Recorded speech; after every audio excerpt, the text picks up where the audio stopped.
Welcome back to 8482 Media. Today I'm going to quickly show you guys how to add the camera shake effect on DaVinci Resolve 19. Initially, you want to bring over a text and, give it a title, change the font size, etc. Once you have brought in a text and you're ready to give it the shake effect, what you want to do is click onto the title, right-click it, click on New Compound Clip, and then Create.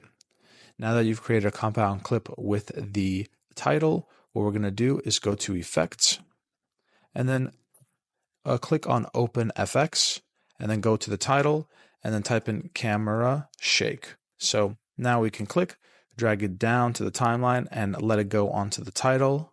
And now we can go up to Inspector, Effects, Open Effects, and mess with the settings. So I want the motion scale to be pretty high, the speed scale to be relatively high, and then the motion blur to be also pretty high. And then to actually give it that cinematic shake effect, you want to increase the PTR speed. So we're going to increase it like that. So let's check it out. Awesome, I like it, but I think the PTR speed could go a lot more. So let's go like this. Let's see what that does. Nice.